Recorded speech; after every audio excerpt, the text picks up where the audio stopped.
الحمد لله رب العالمين والصلاة والسلام على سيد الأنبياء والمرسلين أما بعد فأعوذ بالله من الشيطان الرجيم بسم الله الرحمن الرحيم. الحمدللہ پروگرام الفرقان میں عقائد کا بیان چل رہا تھا اور عقائد کے موضوع کے تحت ہم نے بہت سارے موضوعات پر کلام کیا. توحید و شرک پر کلام ہوا،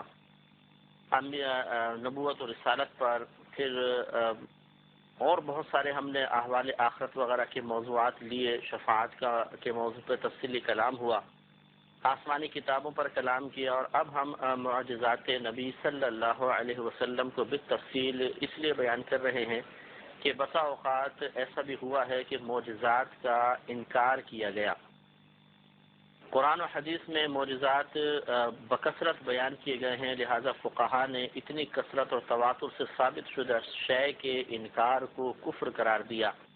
لہذا اگر کوئی صراحتاً اور مطلقاً بغیر کسی تعویل کے معجزات کا انکار کر دے گا تو یقیناً وہ دائرہ اسلام سے خارج تصور کیا جائے گا. اس سے معلوم ہوا کہ ہمارے عقائد میں معجزات کا اقرار اور اعتقاد رکھنا بھی بہت اہمیت کا حامل ہے، اور نبی انبیاء علیہ السلام کے معجزات کو سننا بھی چاہیے، سمجھنا چاہیے، ذہن میں محفوظ رکھنا چاہیے تاکہ اس کا انکار نہ ہو. اور یہ ہم پہلے آپ کی خدمت میں عرض کر چکے ہیں کہ معجزہ اس فعل کو کہتے ہیں، اس عمل کو کہتے ہیں جو نبوت کا دعویٰ کرنے والے سے صدور پذیر ہوتا ہے، اور یہ خلاف عقل چیز ہوتی ہے کہ عقل میں نہیں آتی، ماورائے عقل ہوتی ہے. عقل اس کے سامنے گھٹنے ٹیکنے پر، عاجزی اختیار کرنے پر مجبور ہو جاتی ہے، اور چونکہ یہ اپنے مد مقابل کو اس کی نظیر لانے سے عاجز کر دیتا ہے، اس لیے اس کو معجزہ کہتے ہیں، یعنی عاجز کر دینے والا. ہم پچھلے کئی پروگرام میں نبی کریم صلی اللہ علیہ وسلم کے معجزات کا تذکرہ کر رہے ہیں، اور ان تذکروں کے ضمن میں، ان معجزات کے ضمن میں نبی کریم صلی اللہ علیہ وسلم کے فضائل و کمالات کی طرف اشارہ ہو رہا ہے، اور مسلسل اشارہ ہو رہا ہے، جس سے ہمارا ایک اور اعتقاد بھی اور یہ عقیدہ بھی مضبوط ہوتا ہے کہ ہمارے نبی کریم صلی اللہ علیہ وسلم اللہ تبارک و تعالی کی طرف سے ہزارہ برکتوں، نعمتوں اور انعامات سے مالا مال کر کے بھیجے گئے تھے. وہ انعامات نہ صرف آپ کی ذات تک تھے بلکہ اس کا فیض دوسروں تک پہنچا، اور لوگوں نے اکتساب فیض کرنے کے بعد اس کی برکت کو محسوس کیا اور ان چیزوں کو پھر نقل کر دیا، اور قیامت تک انشاءاللہ اس کی برکات حاصل ہوتی رہیں گی. اور چونکہ فیض نبوت صلی اللہ علیہ وسلم کبھی منقطع نہیں ہوگا، کیونکہ ہمارے نبی کریم صلی اللہ علیہ وسلم قیامت تک کے لیے نبی بنا کر بھیجے گئے ہیں. اگرچہ آپ نے دنیا سے پردہ فرما لیا ہے، لیکن اگر اعتقاد صحیح ہو، کوشش صحیح کی جائے، انداز شریعت کے مطابق اختیار کیا جائے، تو آج بھی نبی کریم صلی اللہ علیہ وسلم کے ان معجزات کی برکات سے مستفیض ہوا جا سکتا ہے.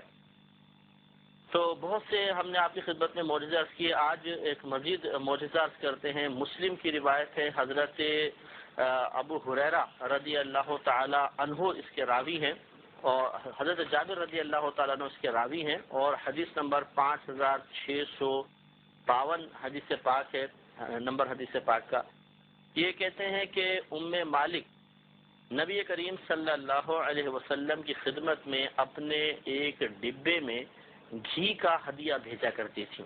ایک خاتون سی صحابیہ تھی، نبی کریم صلی اللہ علیہ وسلم کی بارگاہ میں ایک ڈبے میں گھی بھر کر اور وہ تحفتاً بھیجتی تھی.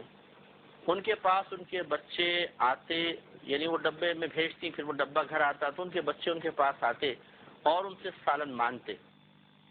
ان کے پاس کوئی چیز دینے کے لیے نہ ہوتی تو وہ اسی ڈبے کے پاس جاتی جس میں نبی کریم صلی اللہ علیہ وسلم کو ہدیہ بھیجا کرتی تھی.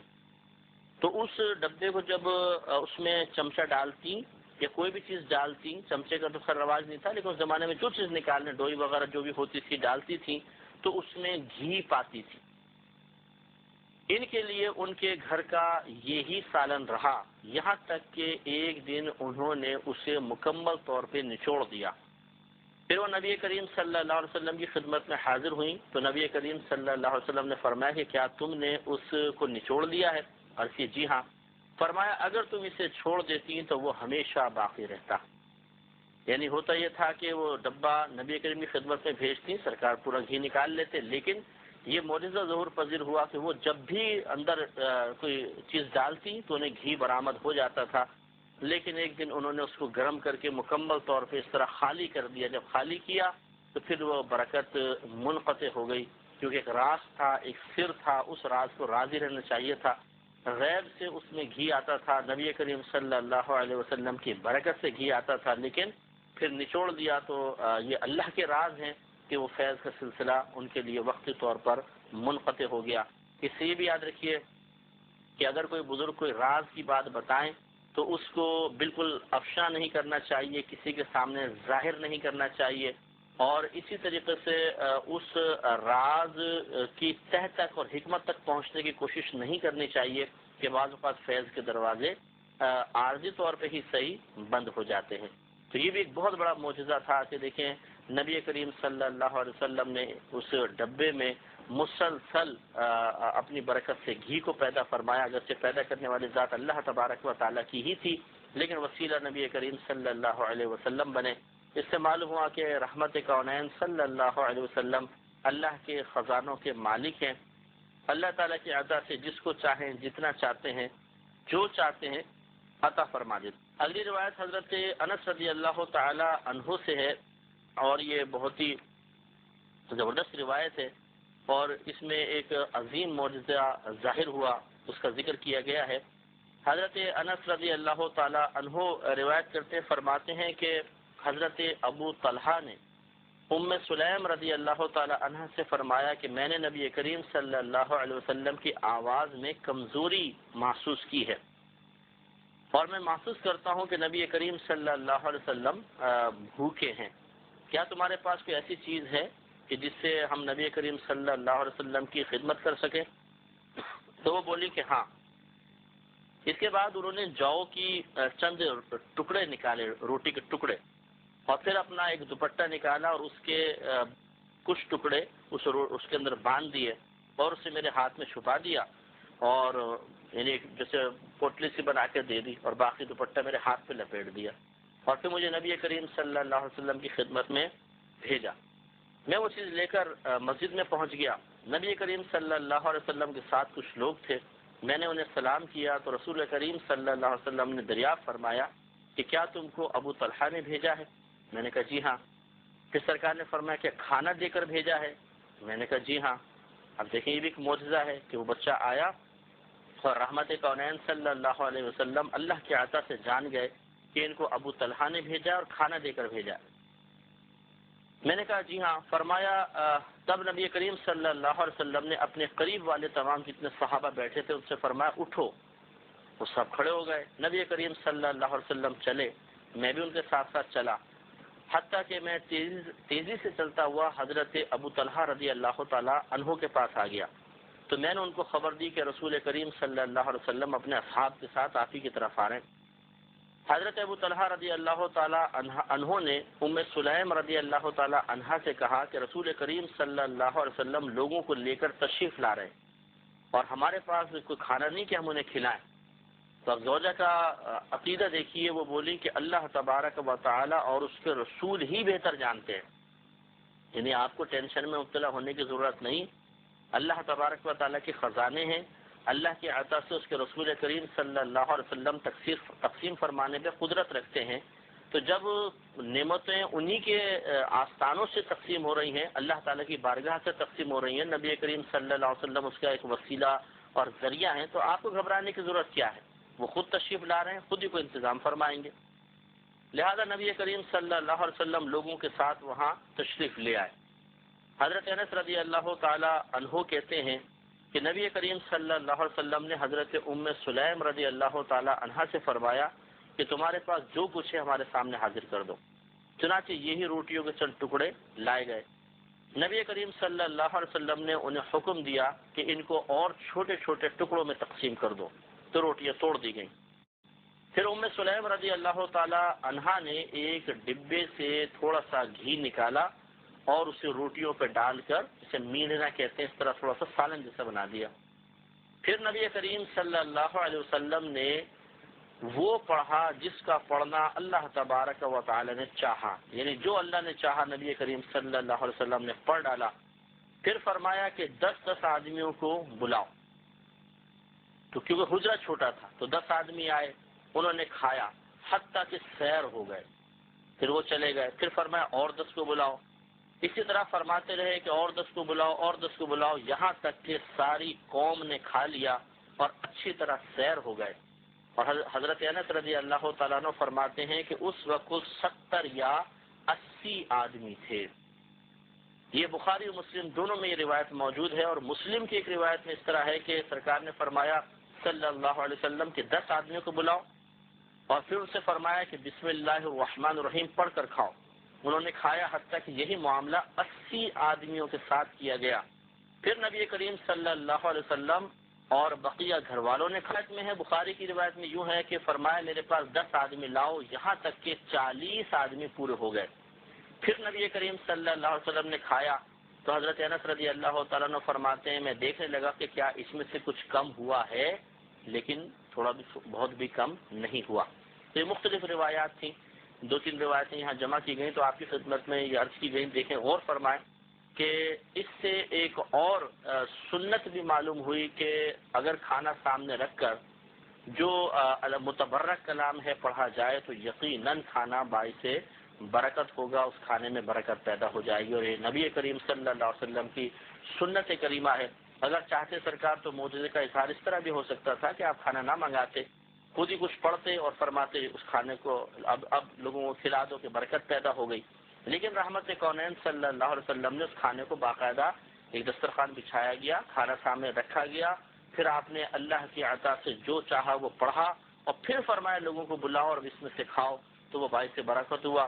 وہی کھانا جو حضرت ابو طلحہ رضی اللہ تعالیٰ عنہ کا گمان تھا کہ نبی کریم صلی اللہ علیہ وسلم یہ چند ساتھ کے لیے کافی ہو جائے گا، سرکار نے 70 یا 80 ساتھیوں کو کھلایا، اور یقیناً وہ 70 یا 80 بھوکے بھی ہوں گے، ان میں زیادہ کھانے والے بھی ہوں گے، کچھ کم کھانے والے بھی ہوں گے، تو 70 یا 80 افراد کا کھانا یہ کوئی معمولی چیز تو نہیں ہے۔ رحمت کونین صلی اللہ علیہ وسلم کی برکت سے وہ کھانا زیادہ ہوا اور ان سب کو پورا ہوا، بلکہ دسترخوان پر بچ بھی گیا۔ تو اسی سنت کو مسلمانوں نے اپنایا ہوا ہے، اور آپ یہ ملاحظہ کرتے ہیں کہ بعض اوقات جو نیاز وغیرہ دی جاتی ہے یا فاتحہ کا کھانا وغیرہ ہوتا ہے تو اس کا اہتمام اس طرح ہی کیا جاتا ہے کہ سامنے دسترخوان بچھایا، کھانا رکھا اور پھر کچھ قرآن پاک پڑھا اور پھر اس کھانے کو کھلایا جاتا ہے۔ تو یہ یقینی سی بات ہے، کوئی معاذ اللہ بدعت نہیں ہے، بلکہ یہ تو نبی کریم صلی اللہ علیہ وسلم کی سنت کی ادائیگی اور اس پر عمل کا ایک اظہار و طریقہ ہے کہ رحمت کونین صلی اللہ علیہ وسلم نے اظہار معجزہ کے لیے کھانے کو سامنے رکھا۔ ہم برکت کے لیے سامنے رکھ لیتے ہیں، یعنی مسلمان برکت کے لیے رکھتے ہیں، اور نبی کریم صلی اللہ علیہ وسلم نے بھی اللہ کی عطا سے جو چاہا پڑھا، تو یقیناً کوئی پاکیزہ کلام ہی پڑھا ہوگا، معاذ اللہ کوئی غیر پاکیزہ کلام تو متصور ہی نہیں۔ اور اسی طرح مسلمان بھی اپنے سامنے کھانا رکھ کر قرآن عظیم وغیرہ پڑھتے ہیں، تو اس میں اور اس عمل میں بہت مماثلت اور مشابہت ہے۔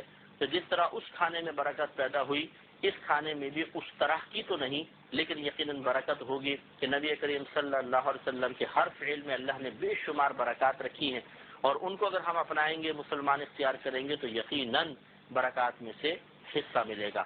تو رحمت کونین صلی اللہ علیہ وسلم کے بارے میں اب یہ گمان کرنا کہ آپ لوگوں کو کھلا سکتے ہیں، پلا سکتے ہیں، یہ بالکل غلط گمان نہیں ہے کہ آپ چاہیں تو تھوڑے سے کھانے کو ہزاروں لوگوں میں تقسیم فرمائیں، سب کو پورا پڑ جائے اور پھر بھی کھانا بچ جائے۔ اس کا مطلب یہ ہے کہ نبی کریم صلی اللہ علیہ وسلم بعطائے الہی لوگوں کا پیٹ بھرنے میں ذرائع اور اسباب کے محتاج نہیں ہیں۔ کھانا تھوڑا سا ہے لیکن 80 لوگوں کا آپ نے پیٹ بھر دیا، 70 لوگوں کو کھانا کھلا دیا۔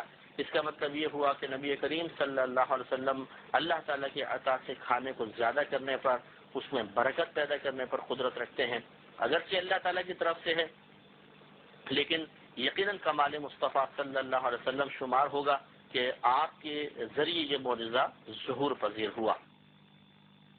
حضرت عبداللہ بن مسعود ایک روایت بیان کرتے ہیں، اور یہ بخاری کی روایت ہے، حدیث نمبر 5656 ہے۔ یہ کہتے ہیں کہ کننا نعد الآیات برکہ، کہ ہم نبی کریم صلی اللہ علیہ وسلم کے معجزات کو برکت شمار کیا کرتے، یعنی جو بھی معجزہ ہوتا، کھانے کا ہوتا، پانی کا ہوتا، اور کسی قسم کا معجزہ ہوتا تو ہم اس کو برکت شمار کرتے تھے کہ یہ اللہ تعالیٰ کی طرف سے برکت ہے۔ فرمایا اور تم انہیں ڈر کی چیز سمجھتے ہو، یعنی اس میں کوئی خوف کی بات نہیں ہے، بلکہ یہ تو ایک برکت کی چیز ہے کہ اللہ تبارک و تعالیٰ اس میں برکت عطا فرماتا ہے۔ تو پھر ایک معجزہ بیان فرمایا کہ ہم ایک سفر میں نبی کریم صلی اللہ علیہ وسلم کے ساتھ تھے تو پانی کم ہو گیا۔